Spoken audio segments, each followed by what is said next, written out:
Épisode 31. Chaque jour, Thésée reprenait des forces. Il se sentait bien dans cette famille qui l'avait accueilli. Étrangement, alors que son voyage touchait à sa fin, il était moins pressé d'atteindre Athènes. Une sourde angoisse le travaillait. Un jour, l'agitation s'empara de ce village d'habitude si paisible. Les femmes allaient et venaient, portant de lourds paniers remplis de nourriture. Les hommes coupaient du bois et allumaient de grands feux. Thésée voulait demander ce qui se préparait ici, mais on ne lui en laissa pas le temps. Des jeunes villageois l'emmenèrent se baigner au fleuve. Lorsqu'ils rentrèrent, les familles du village étaient toutes rassemblées près des grands feux. Un silence inhabituel s'était installé. Les villageois attendaient que les jeunes se joignent à eux. Si les compagnons de Thésée ne semblaient nullement troublés, lui était inquiet. Que se passait-il donc ? Les hautes flammes des feux se reflétaient dans le fleuve. Leur couleur rougeoyante se mêlait à celle du soleil couchant. Thésée eut l'impression que le fleuve charriait du sang. Il frissonna malgré la chaleur. Mais déjà, le chef du village, le mari de celle qui l'avait recueilli, s'avançait vers lui. Il posa une main sur chacune de ses épaules et dit « Mon ami, l'heure est venue. Tu dois être purifié du sang que tu as versé en chemin. Après seulement, tu pourras poursuivre ta route. » C'était donc cela. Le jeune homme comprit le sens de tous ces préparatifs. Il suivit le vieil homme vers le temple de Zeus sur les berges du fleuve. Deux femmes s'approchèrent et lui présentèrent une longue robe tissée de couleur claire.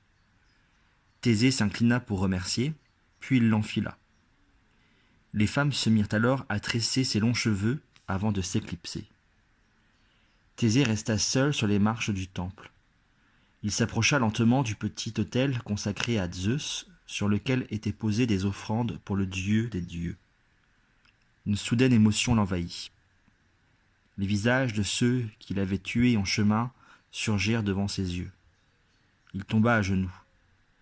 Le vieux pêcheur le rejoignit, portant une coupe emplie d'eau. Il versa doucement un filet d'eau sur la tête inclinée du jeune homme, en murmurant les paroles rituelles de purification. L'eau coulait, elle glissait sur le corps de Thésée, emportant avec elle les meurtres qu'il avait commis malgré lui. Lorsqu'il ne resta plus une goutte d'eau dans la coupe, lorsque chaque goutte d'eau eut accompli son travail de purification et se fut enfouie dans le sol, alors seulement Thésée releva la tête.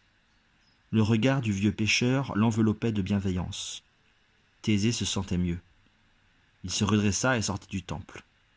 Les villageois laissèrent éclater leur joie. Thésée fut assis à table et un grand repas fut servi. Thésée, souriant, leur annonça « Je partirai demain, dès qu'aurore aux doigts de rose sera levée. » Le lendemain était le 8e jour du mois de juillet. Le chant des cigales, le parfum entêtant de la garrigue, l'imminente rencontre avec son père, tout réjouissait Thésée.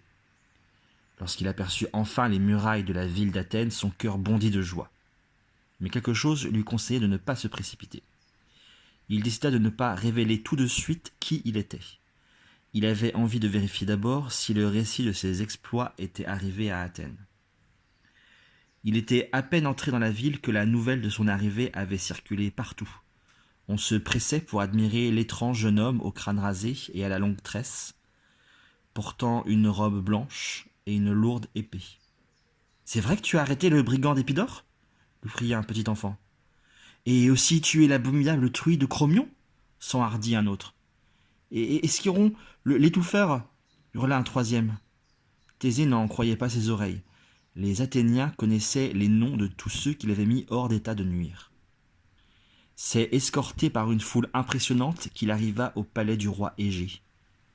Thésée, tout occupé à savourer cet accueil enthousiaste, ne se méfiait de rien. Mais avant de pénétrer dans le palais, il eut le temps d'apercevoir à l'une des fenêtres le visage d'une femme. Elle était très belle.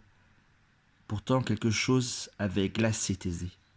C'était l'expression haineuse de ce visage. Qui était cette femme ? Le jeune homme l'ignorait. Cependant, il ne pouvait pas se tromper. Elle était un poison mortel. Thésée pourrait-il lui échapper ?